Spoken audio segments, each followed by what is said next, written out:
Join Gator great Shane Matthews every weekday as he brings you all you need to know about your Florida Gators, including news, analysis, and opinions with some of the biggest names in sports. Find us on Spotify, Apple Podcasts, Google Podcasts, or wherever you listen to your favorite podcast. Or watch us live at 8 a.m. on Facebook, YouTube, and Twitter.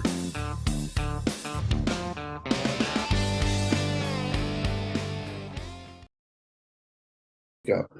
Good morning. Welcome to a Monday edition of Pot Up Matthews in the Morning from the Crime Prevention Security Sister Studios. Large enough to serve you, small enough to care. Hope everybody had a great Christmas. And back to reality now. And if you missed it last night, the Bucs, I guess, came from behind and won. I went to bed. I didn't really care. I think the Bucs are horrible. It's a bad football team. Who should have lost, but they didn't, to a third-string quarterback who they had zero offense. But I just think the Bucs are not very good. JC, good morning. Merry Christmas, all that good stuff. You're on the Titan and More hotline. How you feeling today? Oh, I'm exhausted, QB. Lots of traveling. It's the holidays. This is the week, though. This is my week, folks, that between Christmas and New Year's where I basically shut down. I'm privileged to be on this show, so I'm certainly going to be here. But for the clients, are you saying you wish you had today off? No, I would never. But for the clients this week, they know this is my mental health week, so we pretty much shut it down over there. But I think, I think this is a great time because we get into the heat of the bowl games. We really start loading up on more than one bowl game a day. And then, of course, the NFL playoff picture is starting to clear up. And then, you know what, guys, think about this. Friday, which is just at the other side of this week, we're going to have two semifinal playoff games in college football and the Sugar Bowl and some other bowl. So it's really, this is a great week for sports fans. You got basketballs, of course, as well, and hockey and everything. So I'm kind of fired up about the week. Now, locally, our football season is over. Basketball team is kind of, getting ready for the conference schedule. So locally, but I tell you, if you just love watching the stuff on television, you have favorite teams out there, this is your week. Yeah, I got a couple of we got a lot of stuff to talk about today, by the way. Okay. I got a ton of text and all that good stuff. But John says on Facebook Live, brought to you by Melon Law, how about Marco Wilson picking off the GOAT twice last night? Sure did. Yes, and we have a text here. Yeah, Marco, I told people, regardless of the shoe incident, I know everybody makes a big deal about it. Marco's a very good football player. He's going to play in the NFL for a long time. Okay. Right. But I have a text here, and I'm glad John sent that. This is from Jimmy on the Titan of our text line. He says, I am fed up with these athletes. How about Marco Wilson, when being introduced on Sunday Night Football, said he was from American heritage and not a Florida Gator? Yeah, but okay, so here's the deal, Jimmy. Yeah. Don't worry about it, Jimmy. Don't lose any sleep over it, because here's the deal. Everybody, all these athletes do that. They talk about their high school nowadays. The only way to put an end to it is if the NFL says you announce the college that you graduated from, or you may not have graduated, but the last place you played, or you're fined. I don't know what else. I mean, I could care less. I could care less if he said he went from Lawton Childs Elementary School. I don't care. But apparently Gator fans do. NBC is the only network that does it this way, and I kind of like it a little bit. And I do like that, actually. I like seeing each player. But, Fletcher Cox, he never says he's from Mississippi State. I don't think they care. And some of them say they're from University of Auburn. or Ole Miss University. I'm going, oh my gosh, I cannot believe these kids just said that. But anyway, don't worry about it, Jimmy. It's okay. He was a Gator. I know people are upset at Marco, but Marco is a really good football player, and he's going to be in the National Football League. He is. Yes, he is. And listen, the Cardinals, this is a trash year. Forget about it. They're not relevant. The Tampa Bay Buccaneers, whether you think they're good or not, I agree with QB. They're not very exciting. They're a bad football team. They just have so many issues offensively. I don't know how else to put it. But believe it or not, in spite of all that, they are in position to win their division with a home win against the Carolina Panthers, who, played better, I think, of late. So, that's amazing. And another thing that I got out of this past week at QB was, for all our Jacksonville Jaguar listeners out there, because of Tennessee's loss, the Jags have put themselves in a position for a play-in game, play-in for the division and the playoffs, regardless of what happens this weekend. They could lose to Houston, and Tennessee, say, beats Dallas, which probably won't happen either. But win or lose, Jacksonville this weekend will be playing for a position in the playoffs as the 4th seed and a home game in 2 weeks against Tennessee, and that is remarkable to me. And I think it's great. Houston game doesn't really matter. It's all about what happens in 2 weeks at home against Tennessee, a team that's struggling. So that is exciting, I think, for Jaguar fans. And, if you buy your tickets now, you might get a pretty good price if you want to go watch it. And then they would play against the Baltimore Ravens in all likelihood in the AFC playoffs wildcard round in 3 weeks. So think about that. It is a great story. They control their own destiny, and they sure do. We'll see what happens there with the Jags. Andy asked on Facebook Live, brought to you by Mellon Law. Shane, what do we know about this preferred walk-on quarterback from IMG, Parker Lisi? I don't know how you pronounce his last name. Is the QB room set now? I don't think it is. I think they'll still sign somebody out of the portal if guys go in the portal. There was some talk about Sam Hartman eventually going into the portal and going to Notre Dame. I don't know if that will happen or not. I don't know if he's going to even go in the portal. Have not heard. But, I know a lot of people over the weekend were upset because I think Michael Tarquin went into the portal, offensive lineman. And, yes, he played a lot of games. I think started them all. And maybe he thinks he can get paid somewhere else. I don't know. I don't know why people are so – this is my argument or my statement to the Gator fans. You just went 12-14 in 2 years with 2 different staffs. Is that a correct assessment, JC? It's very accurate. Well, they're facts, right? Yeah, right. 6-7, 6-7 with 2 entirely different coaching staffs. Correct. Okay. When those players want to leave, I don't know why people care. Yeah. Yeah. Well, I tend to get more excited about folks that are coming or staying than those who are leaving. And, I think for all accounts, from what I heard from afar, Florida did quite finely. They did real well in recruiting, but, they have a ton of guys in the portal, and I get it. Sure. But again, so did Alabama. People, if you were 21-4 in the last 2 years and people were leaving, okay, we got a problem. Yeah. You're 12-14. Yeah. Look, hey, Alabama had 13 guys in the transfer portal leave the school. So it's just part of life now, man. This is reality, and you deal with it and you move forward. And so I tend to think more about the school and the guys that are staying and the ones that are coming as opposed to the ones who are leaving. When you leave, for me, it's kind of like, okay, you've cut the cord, it's out, and you're on your way, and good luck to you, but I'm not thinking about you. That's just the way I look at things. It's kind of like the same way in business. When you leave, somebody leaves, that's it. It's over. And yeah. It's life.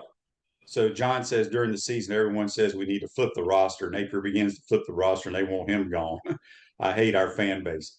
I think every fan base is like that. I don't follow other fan bases, obviously, but it's remarkable to me when, people always get on me because they say I blame the players. I don't really blame a player. I don't blame a coach. I know how I look at it from both points of view, but you've had 2 entire staffs of people that have coached football for a long, long period of time. Yeah. That there's a common denominator there. Are you in the market to buy or sell your home? Doreen Weeby, a realtor, Caldwell Banker, Inman Parish, will value you a fast, friendly, reliable service. Call her today at 352-562-1411 to help your dreams come true. Speaking with JC on the Titan More Hotline, John had a comment here about you, JC. Oh. He says JC was just 1 year off with his 7-win prediction for the Jags. Thank you, John.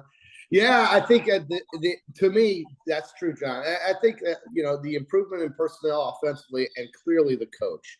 has made all the difference in the world for that quarterback. And in a way, Trevor Lawrence has really helped Doug Peterson resuscitate his career too. But without Doug Peterson, I don't think any of this happens. By the way, I saw something really cool the other day. I don't know if you guys can see this.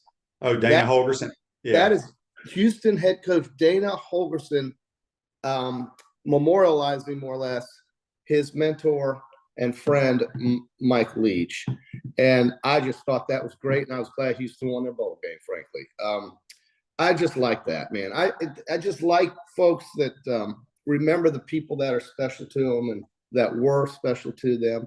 You know, we had a friend, I won't mention any names, but he had a terrible accident over the weekend or last week, and it looks like things are getting better for him.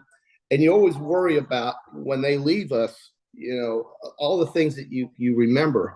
And thankfully for our friend, it looks like he's going to pull through. But it can happen to anybody at any time, folks. So just keep that in mind when you get all cranky like I do sometimes, and you start rolling. I mean, life is so short, and it is so tenuous, and things can change overnight. So keep that in mind when you're worried about some kid going to Oklahoma that used to run down the sideline from Florida. Right. It's going to be okay. It really is. And I know people are passionate fans. I do not blame them for that.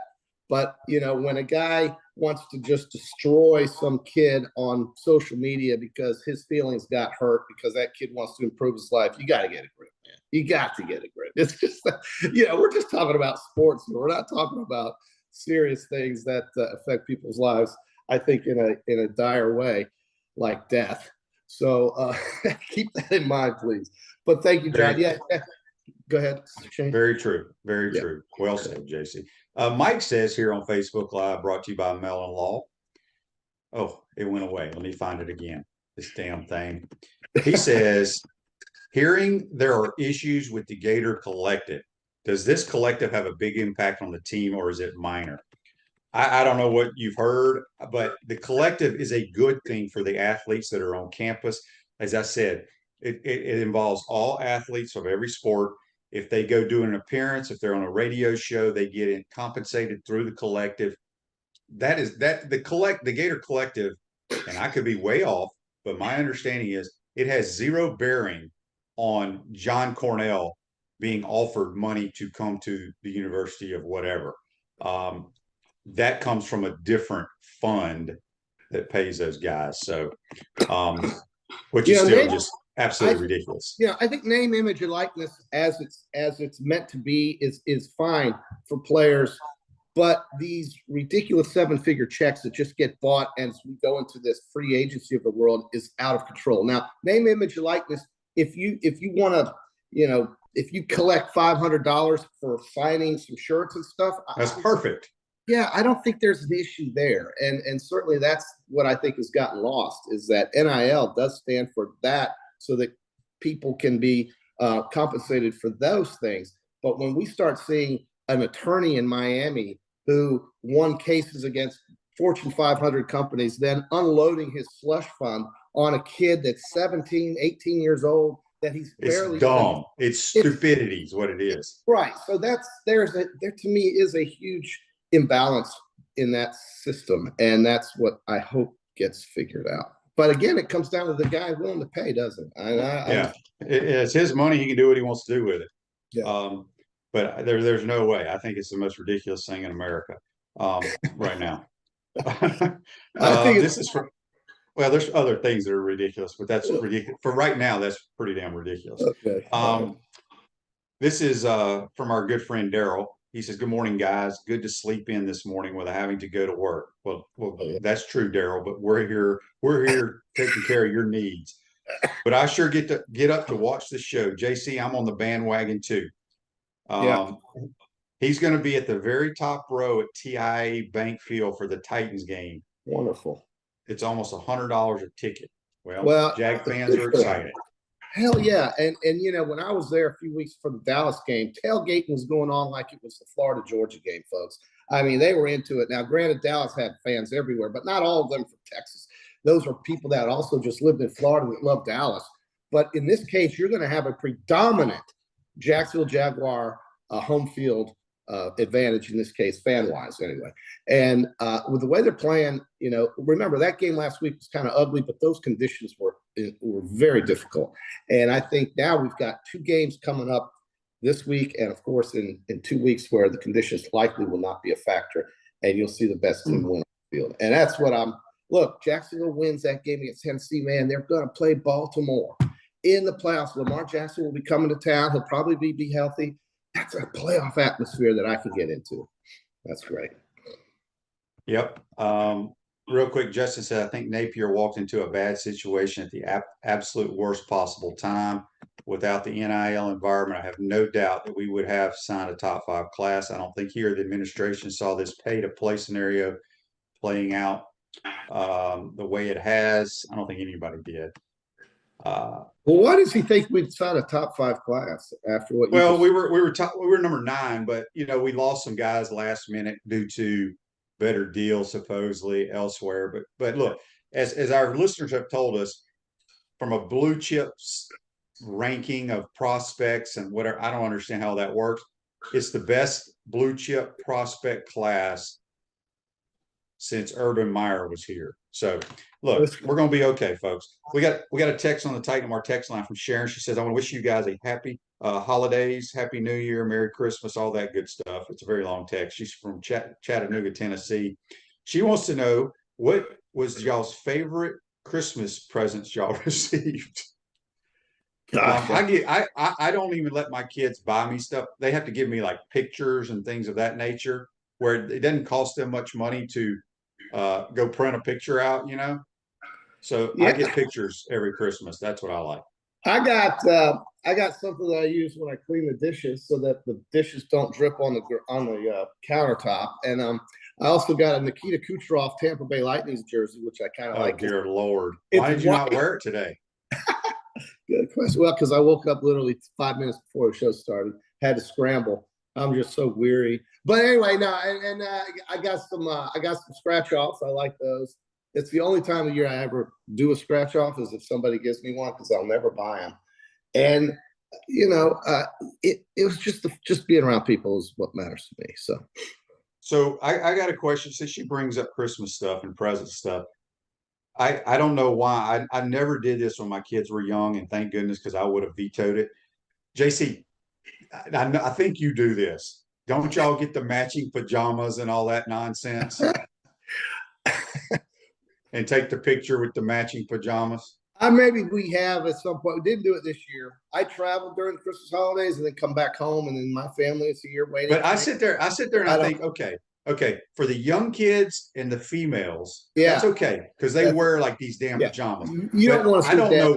I don't know one male that wears pajamas. Well, okay, so yesterday at the Hampton Inn in Moss Point, Mississippi, eating breakfast downstairs, there was a troop of folks from Texas going to Disney World, and they were all military families and lots of kids, and everybody had blue Santa Claus pajamas on, including the dads. And so there was a bunch of blue Santa Claus pajama wearing people eating breakfast in Moss Point, Mississippi at the Hampton Inn, right off exit 63, I think it is. And that was kind of cool. And the dads and moms were getting ready to load up the kids. How about this, QB, for a week at Disney World? Oh my Lord. They were so excited. I said, well, I can't think anything worse than that. I told one guy, military, I said, guy, there's a dude in Gainesville, Florida that would love you to pick him up and take him to Disney World. He's about 6'4", 205, and he does a podcast in the morning. You want me to give you his number? I went to Disney World twice in my lifetime when my kids were very, very young, and I said I will never go back. I can't stand. I'm not an amusement park guy. So anyway, Daniel said he just put his new jammies on. Well, maybe males do wear pajamas. I like jammies. I'm a jammy guy. I appreciate the question too from her up in Chattanooga, man. It had to be freezing this weekend up there. So what's crazy is that in this area where we are, it's going to be 50 degrees warmer in 5 days. It's going to be in the upper 70s. Isn't that nuts? But at least we got the nice Christmassy weather for Christmas. And I thought that added something to this year. That's just what I think. Yep. All right. So tonight in the NFL, the All right. Chargers, who are still in the playoff hunt, All they have to do play is at win. Indy. That's your Monday night game. JC, on our Peachland Dental picks, by my account here, I have me going 7-4. You 6-5 over the week. Pretty good. It's pretty good. Yeah. Pretty good pick in there. NFL's been hard all year, and I think the playoff picture is clearing up quite like we would think it would. For the Chargers, they win. They're in tonight. They should beat Indianapolis, but then again, it's hard to really predict. And just remember that the Jaguars win in 2 weeks and they're in regardless of this weekend. So keep that in. Daryl says on the Titan of our text line he would rather have another colonoscopy than go to Disney World. Yeah. Well, I know a lot of people. I mean, it's a lot. It's so expensive too. You would not believe what they want you to pay to walk through the gate just to get in the place. Yeah, it's madness. But anyway, that's what folks are doing with young kids. So there you go.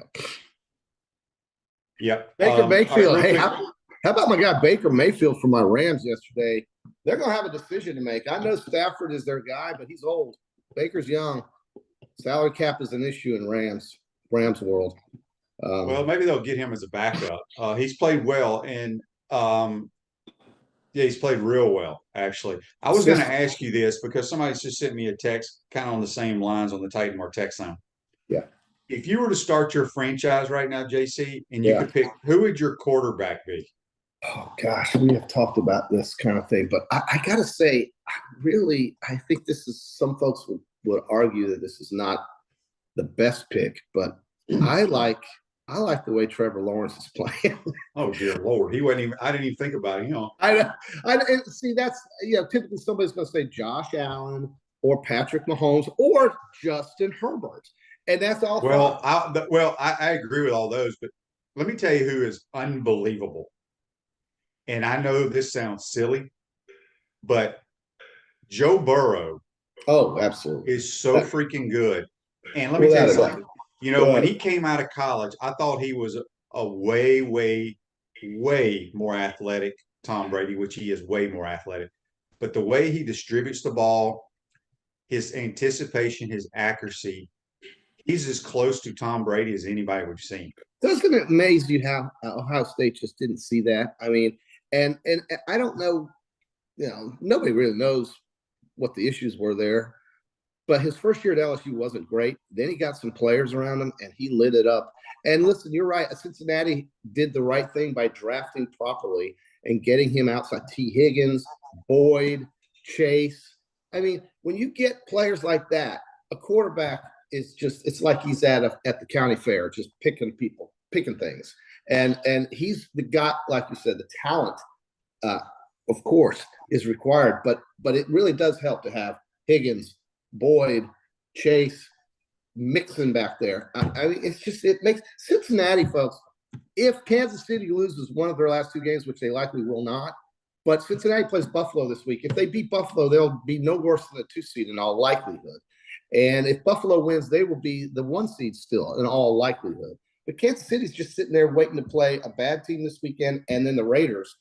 And if Buffalo loses, KC's back in at the 1. So Cincinnati showed us last year that they can win on the road, get the Super Bowl, but they are going to win the division, the AFC North, I guess it is. And Joe Burrow is the reason. And he stayed healthy this year, QB. They figured out how to keep him from getting hurt, so that helps. John has a question on Facebook Live brought to you by Mellon. Do you think the Panthers win the NFC South, especially the way Tampa's playing?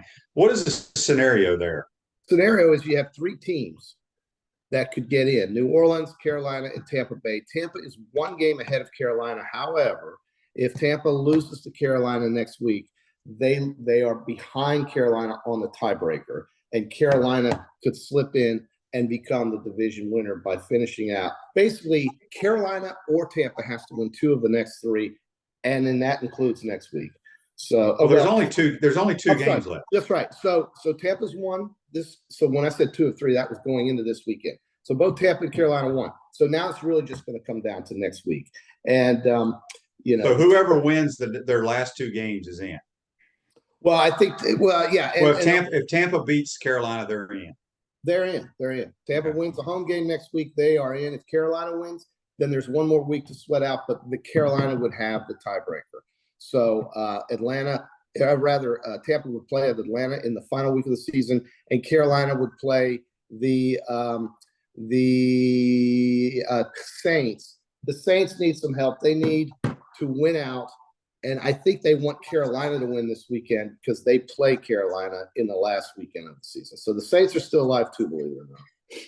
Yeah, and then whoever wins that, I think, hosts the Dallas Cowboys. That's right. Dallas is the 5 seed. They have already qualified. They will be on the road playing one of those 3 wild card teams with a much better record, but that's the way the NFL sets it up. They give the division winners the home games regardless of record, and that happened to the Saints when you're at Seattle. Seattle had a sub-500 record. Saints had to play at Seattle. Saints had a much better record as a wild card team, and Marshawn Lynch ran all over them and won the wild card game against the Saints that year. That is how it works in the NFL. You win the division you're in, regardless of record, the home game, that is. And that's what I hope the College Football Playoff Committee does, is that they give the top 4 teams, or the top 4 teams that would otherwise get an open date. I hope they give them a home game in their first playoff game the following week. We'll see if that happens. I don't know if they're smart enough to do that, QB. They're so worried about what the bowl tie-ins are. For all our bowl watchers, there's a bowl game today at 2:30, the Quick Lane Bowl, which I think is in Detroit. Yeah, you got Bowling Green and New Mexico State. I didn't know either one of those teams were in a bowl. Yeah, it's at Ford Field. You're right. It's in Detroit. Then we've got 4 games on JC. Let's since we don't really have a whole lot to talk about today. Okay. Let's you and I pick today and tomorrow's bowl games. Sure. I'm going to take the New Mexico State Aggies plus 3.5, please. I think I will too. Okay. And then tomorrow, December 27th, the Buffalo Bulls and the Georgia Southern team. I'll take the Georgia Southern team in the Camellia Bowl, laying 4. That game's in Montgomery, Alabama, at the world famous Crampton Bowl, home of where Robert E. Lee and Jefferson Davis high schools used to play in their crosstown rival. Yes, that's still what they're called. And that game is. Well, hang on a second. So you took Georgia Southern minus 3.5. I will take the Buffalo Bulls on the Peachland Dental pick. Okay, our next game would be the First Responder Bowl, wherever that is. Yes, that's the first. Well, that's in Dallas, Texas, at Gerald Ford Stadium, which is where SMU plays, and that's Memphis at 6-6 against Utah State at 6-6. Man, gosh, Memphis laying 7.5. Give me Utah State plus 7.5. All right, I'll take the Memphis Tigers. Birmingham Bowl is Coastal against East Carolina. It's the Battle of Carolinas. My friend Bubba, the East Carolina Pirate up there that I've visited with on his – that game's in Birmingham at what they now call Protective Stadium, which was the old Legion Field without the upper deck now, of course. No, I think they play this at the UAB Stadium. Maybe I'm wrong, man. You're probably right. I'm not 100%. You're probably right. I can tell you that right now. Okay. I don't know. I'll give East Carolina my nod there. East Carolina 7-5, Coastal's 9-3. East Carolina's laying 7. It's about the quarterback. I don't think Coastal Carolina wins without the quarterback. So give me East Carolina minus 7. I take the Pirates as well. And then the final game is called the Guaranteed Rate Bowl, where I guess your rate is guaranteed, and that is in Phoenix, between Oklahoma State and Wisconsin. Oklahoma State just clearly fell off the map at the end of the year. It's a shame. And Wisconsin was never really much of a threat, but they made a bowl game with Jim Leonard as the interim coach. Now, who is the coach? Who's going to be the coach at Wisconsin, QB? The dude from Cincinnati. Yes, Luke Fickell. So Wisconsin 6-6, Oklahoma State 7-5. My God, just flip a coin. I'll take Oklahoma State just because Wisconsin, to me, is like watching cars drive through mud. It's awful. Well, I took Okie State too. Neither one of them have a quarterback at this point.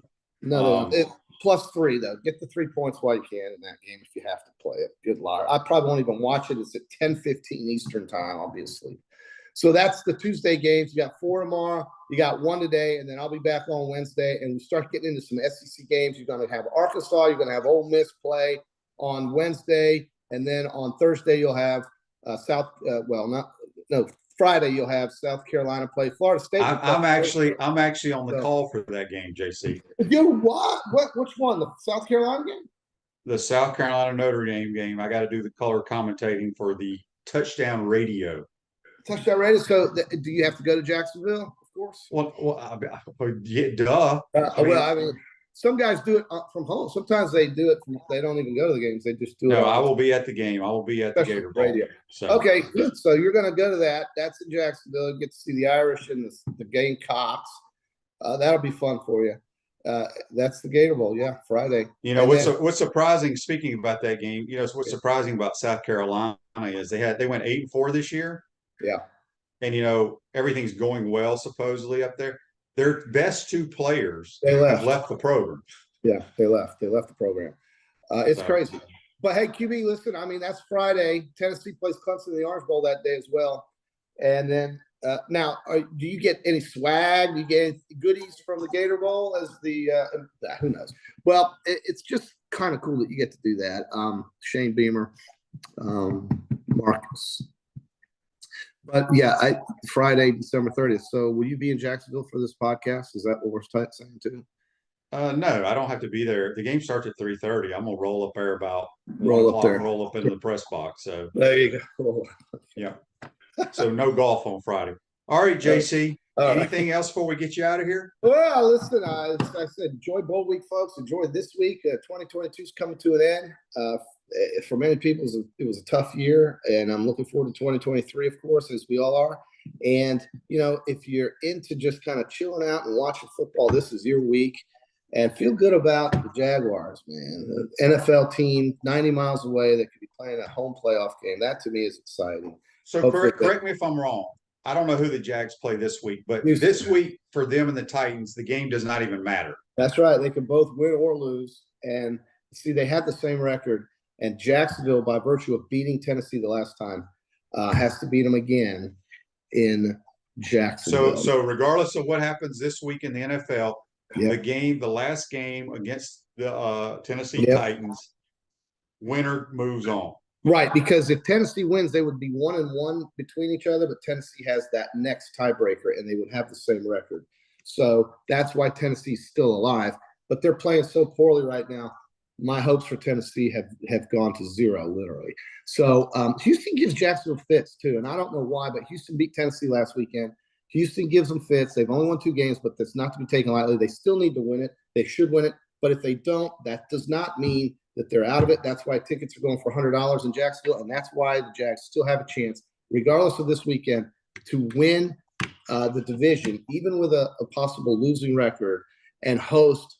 In all likelihood, it was like Baltimore as the 5th seed in the AFC, and that's exciting for Jaguar fans because this is a team that went 5-2 in their last 7, and they've really just come out of nowhere, haven't they? And it's because of the quarterback play and the contributions from guys like Etienne and Evan and the tight end there, and Evan Ingram, and some of these receivers that have just Zay Jones has been tremendous for them. Marvin Jones, they're keeping Trevor clean, and defensively they get after you. That's how they drafted, and it's working out for them right now. So we'll see if they can pull it off. I'm excited about that. And if you love the Bucs, regardless of how well they're playing, they still have a chance to make the playoffs as well, as do the Dolphins. In spite of losing 4 straight games, the Dolphins beat the Patriots. They're going to be a wild card team. That's going to be a tough thing to do against Belichick up in the elements, New England, but maybe the Dolphins can find a way. They played well 2 weeks ago. They lost to Green Bay, who also is still alive, believe it or not. So that's so the Dolphins only have to win one more game, and they need to beat New England. Yep, that's a play-in game, pretty much. Yeah. Mm-hmm. Okay, I followed it closely enough. Well, there's 7 teams. Remember, the reason why there's 7 teams that make the playoffs, and one is the 1 seed is the only team that gets the bye. So they run through an extra playoff team and give 1 team the bye instead of 2, and then 2 plays 7, 3 plays 6, 4 plays 5, and then 1 takes a week off, and then 1 plays lowest seed the following week at home. So I think that's right. So yeah, I mean the Dolphins still have a chance. The Bucs, of course, are in it. The Jaguars are in it. All 3 Florida teams, if you care, are alive. Mm-hmm. JC, good stuff. We'll talk to you on Wednesday. Yeah. Wednesday it is. See you then, guys. That's JC. Join us on the Titan MR Hotline. Going to take a timeout, come back, get to some of these texts. You're watching and listening to Pod Up with Matthews in the Morning from the Crime Prevention Security System Studios. We'll be right back. We want to take this moment to thank our sponsors who keep the show going and pay the bills. Our premium sponsors are Crime Prevention Security Systems, large enough to serve you, small enough to care. Titan MRI, Gainesville's only locally owned and operated MRI facility. Meldon Law, the only official injury and accident law attorneys of the Florida Gators. Peaceland Dental, Gator Nation's first choice for dentistry in Port Charlotte. Comfort Temp, comfort is our business, peace of mind is our promise. Campus USA Credit Union. QC Kinetics, live pain-free with QC Kinetics. Dave & Buster's, eat, drink, play, and watch. Our gridiron sponsors are Auto ER, UF Bookstores, Celebration Point Town Center, Chris Doring Mortgage, Silverback Concrete Co., Ruse Ogre State Farm Insurance, Doreen Wibby, Realtor Caldwell Banker, MM Parish. Our touchdown sponsors are Adams Ribs, Gator Dominoes, Celebrate Primary Care, Gator Bait Media, Okido America, Style Cuts, Ironwood Golf Course, Big Mills Cheesesteak, McDonald's of Gainesville, 84 Lumber, Tropical Smoothie Cafe, Aver and Smith, Dowling Signs, Baker's Sporting Goods, Silver Cube Billiards and Sports Bar. If you're interested in promoting your business on the show, call Freddie at 352-284-3733. If you like what we're doing here, make sure to follow us and support the businesses that support us. Welcome back to the Crime Prevention Security System Studios, large enough to serve you, small enough to care. Celebration Point. It's where the Gators go to celebrate with premium brands like Nike, International Diamond Center, Dave & Buster's, Palmetto Moon, Escape Apology, Visor's Rooftop, and the HBC's restaurant, Spurrier's Gridiron Grill, the #1 celebrity polished casual restaurant in America. We will see you at Celebration Point where the Gators go to celebrate. I want to thank JC for joining us on the Titan MR Hotline. I wanted to bring this up. I meant to bring this up when JC was on, but I'm going to read it anyway right now. It's all regarding the NIL. If people haven't heard, Jordan Addison from USC, the highly recruited or highly touted wide receiver that was at Pitt last year, got a supposedly big NIL deal from SC. So listen to this. He used Carson Palmer's retired jersey number 3. They gave him an estimated $3 million in the NIL, supposedly tampered to get him from Pitt, according to Pat Narduzzi. All for him to catch just 59 passes, which comes out to be about $51,000 per catch, and skip his bowl game. Welcome to the era of the NIL. So there, take that. That's why I hate it. So anyway, John has a nugget here for us, talking about Justin Jefferson broke Randy Moss' single season receiving yards record. That is, he is so good. He and the other LSU kid from the Bengals are probably the two best in the league right now. Jamar Chase, they're outstanding, by the way. But I just thought that was interesting about Jordan Addison. Don't like the NIL, folks. I think y'all know that if you watch this program. But yeah, Nancy says it's a you-know-what show in college football. Yeah, there's always been issues in college basketball about paying with the shoe deals and all that stuff. It's pretty much the same. But football, it is nonsense what's going on right now. Andy says he thinks Dameon Pierce is on the IR. I did not even know he was hurt. He's had a good rookie year, though, for sure. John asked, what is the best bowl game this week, not counting any of the playoff games or New Year's Six? I was looking at that a few minutes ago, and I would say Notre Dame, South Carolina could be intriguing. I also think Texas, Washington will be pretty good. I think OU and Florida State down at the Cheez-It Bowl in Orlando will be a fun game to watch. I think neither team will stop one another. And then Oregon, North Carolina should be very good. Be entertaining with Bo Nix and Drake May. And then I think one that I bet both teams are wearing Mississippi State stuff. Lane, well, can you imagine Lane wearing old Mississippi State stuff coaching the Rebels? But I think he will. They're playing Texas Tech, where Mike Leach came from. So I think you're going to see the coaches that are from the Mike Leach tree wearing some apparel from Mississippi State, as Dana Holgorsen did. So you should see Texas Tech, even though I don't think their coach is part of his tree. But I think with him being a head coach there, they will wear it. I think Lane will wear something, and I think Sonny Dykes at TCU will wear something. I don't know if there's any other coaches here. Kentucky Stoops may wear something since Leach spent some time there. So still hard to believe Mike Leach is gone. I saw where Archie Manning, who's in charge of the College Football Hall of Fame voting and stuff, they're going to try to pass an amendment or what have you to get Leach in. I think he's one victory shy of having enough wins, or 60%, or I don't know what it is. He just needed one or two more wins to be eligible for the College Football Hall of Fame. I think they'll get that passed. So Joseph says on Facebook Live, brought to you by Melon, we can all keep whining about the NIL. We can get left behind in another area like we have and everything else as Gator fans. First, it was we didn't have an indoor facility. Then it was because we didn't have a standalone facility. Now it's because, well, that is all true. But this is my argument when it comes to the NIL and fans getting upset. It's not the school paying the money. It's boosters. And for boosters to tell them what to do with their money, you ain't going to be able to do that. And I know plenty, they're not the big time boosters, but they don't believe in buying players. And if I was a billionaire, I probably wouldn't buy into it either. I'm against it. And it will all work itself out. I firmly believe that, because a lot of these people, these wealthy individuals that have paid a lot of money to certain players and it didn't pan out, they don't have a whole lot of money because of dumb decisions. And they're going to say, well, this was a dumbass decision for me to do this. And I think eventually it will all play itself out. But right now it's a mess. And I just don't know what Gator fans, whether it's a Gator fan, a fan from the Auburn Tigers, or when they sit here and talk about their athletic department needs to get on board. Well, we're on board, but the athletic department's not writing checks. I just think people forget about that. If you want to discuss that, I'll be happy to discuss that with anyone.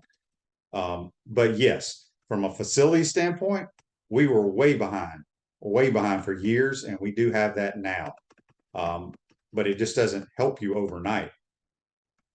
So we shall see. At Chris Doring Mortgage, they do mortgage lending right, helping home buyers throughout Gainesville and North Central Florida. Call Chris Doring Mortgage today at 352-244-0840. I got a text here on the Titan More text line. Oh, by the way, we're going to have Kelly Ray Finley on probably after the new year. She's been having issues trying to find time to come on. That's at this time of the year. It's hard to get people. They're so busy, whether they're coaching, recruiting, family time, vacation, whatever it may be. Just very, very difficult. Let's see, where was that text? I just lost it. Oh, here it is. Josh from Mississippi on the Titan MR text line. I think it's funny how some Gator fans are always think the sky is falling, trashing coaches and kids online, and then wonder why we haven't had the program we want for years. These fans would be horrible coaches and program builders. Just let Billy do his thing. On a side note, the Gators ranked 4th, I think, in an average player ranking on 24/7 at 92.34. So that's pretty darn good to have a class of 20 plus with that ranking. Merry Christmas. Merry Christmas to you, Josh. Appreciate the text. Appreciate you listening. Yeah, I think from an overall standpoint, the class was very good. I think they will add some kids in the portal, out of the portal here in the next couple of weeks. But there's not you just don't go sign guys just to sign them. They have their eyes on some folks. But right now, there's not a whole lot of people they want in the portal that I'm aware of. John says, I think we have to move early signing day and the portal window, especially when we have the 12-team playoff. Yeah, I'm sure. I don't follow it closely enough to realize all that. All right, let me go to this text here. Joseph said, ask your buddy at Silverback Concrete about the team. I know an engineer that works for him and supposedly he does a lot of cookouts and stuff. A lot of cookouts and stuff for the team. Players say Billy is hard on them and expects a lot out of them. Big culture change from the last. Well, that's what good coaches do, folks. They're hard on you and they expect a lot out of you. And if you can't take it, get your ass out the kitchen. That's the way I look at it. That tells you a lot right there. Greg says on Facebook Live, brought to you by Mellon Law, who do I have winning the Tennessee Clemson game? Clemson, especially with their quarterback. Clemson's defense will give problems to Tennessee. Clayton asked me here, do you think they should go back to February signing? They still have that.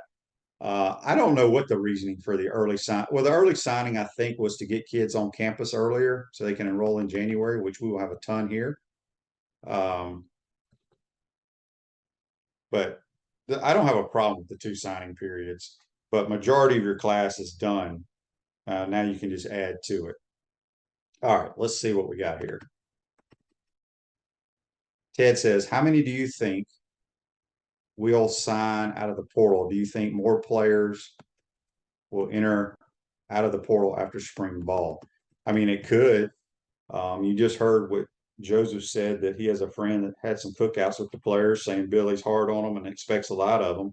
I've never heard of a good football coach that was not hard on his players and didn't expect a lot. So do I think more kids will enter the portal? Yes. I don't know who. And Joseph said that's why you see them heading to the portal. They're soft. Yeah, that's why you bring up a great point. As I've had multiple friends of mine that text me anytime a kid goes into the portal, what's going on in Gainesville, culture, blah, all this stuff. I was like, look, none of us know. All I know is we're 12 and 14 in the last 26 football games, and you're worried about who's leaving. And then they come back, well, Billy did this wrong. Billy did that. Well, Billy runs his own program. Dan Mullen runs his own program. Everybody on Dan Mullen's staff had coached a long time in college football or professional football. They're good football coaches. Things didn't work out. There's really good football coaches on this staff. Everybody was all excited about Corey Raymond becoming the defensive back coach here. Okay. I can't tell you how many people are complaining about defensive backs leaving the portal or this, that. Look, the dude knows what he's doing. Let them clean house. Again, I'm going to go back to it. And it's the facts. You can believe what you want to hear, read this, read that, talk to this player. The facts are the Florida Gators in their last 26 games in the last 2 years with 2 separate coaching staffs are 12 and 14. Let that sink in. Let that sink in. Van Der says there aren't any players left to go in the portal. Oh, there's plenty, buddy. There's plenty. We only have like 30-something have gone in the portal. You got 120-something on the team. But let that sink in again. 12 and 14 in your last 26 football games under 2 different staffs. And then people worry about who's going into the portal. That's all I can say. Now, if it was the same staff, I could see maybe a problem there. But it's 2 different staffs. And I don't think anybody that's gone into this portal for the Florida Gators was recruited or by the current staff. So let them do their work. If it doesn't work out, we will know in a few years. But in the meantime, I don't know why people get upset. I really don't. Text on the Titan Mark text line from an anonymous texter. He says, if they can't handle a coach expecting a lot of them, we don't want them anyway. I couldn't agree more with that. And that's good information that Joseph shared with our program about some players that have been to a cookout with a guy he knows. And look, it's facts. I don't know how Dan ran his program because I'm not in those meetings. I'm not there every day. I don't know how Billy runs it. But if people's feelings are getting hurt, you don't want them on your football team. Joseph said, I don't care who enters the portal. I still feel I could play at 33 years old and fat and out of shape better than any of the guys we had this year on defense. Let them go. Maybe you could be a defensive tackle, Joseph, if you're big enough. So anyway, let's take a quick timeout. We'll come back, wrap up this Monday edition. You're watching and listening to Pod Oak Matthews in the Morning.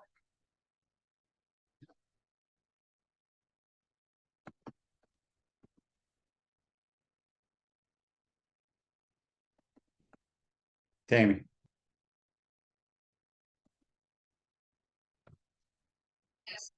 Run an extra commercial, please. We want to take this moment to thank our sponsors who keep the show going and pay the bills. Our premium sponsors are Crime Prevention Security Systems, large enough to serve you, small enough to care. Titan MRI, Gainesville's only locally owned and operated MRI facility. Meldon Law, the only official injury and accident law attorneys of the Florida Gators. Peaceland Dental, Gator Nation's first choice for dentistry in Port Charlotte. Comfort Temp, comfort is our business, peace of mind is our promise. Campus USA Credit Union. QC Kinetics, live pain-free with QC Kinetics. Dave & Buster's, eat, drink, play, and watch. Our gridiron sponsors are Auto ER, UF Bookstores, Celebration Point Town Center, Chris Doring Mortgage, Silverback Concrete Co., Ruse Ogre State Farm Insurance, Doreen Wibby, Realtor Caldwell Banker, MM Parish. Our touchdown sponsors are Adams Ribs, Gator Dominoes, Celebrate Primary Care, Gator Bait Media, Okido America, Style Cuts, Ironwood Golf Course, Big Mills Cheesesteak, McDonald's of Gainesville, 84 Lumber, Tropical Smoothie Cafe, Aver and Smith, Dowling Signs, Baker's Sporting Goods, Silver Cube Billiards and Sports Bar. If you're interested in promoting your business on the show, call Freddie at 352-284-3733. If you like what we're doing here, make sure to follow us and support the businesses that support us. Hi, Steve Spurrier here. You know, making a reservation at my restaurant is easier than a Saturday afternoon homecoming game against Vandy. You don't have to call or email. Just go to spurriers.com, hit the reservation button, pick a date, a number of guests, and a time. It's so simple, I can do it. In fact, I just did. Maybe I'll see you tonight.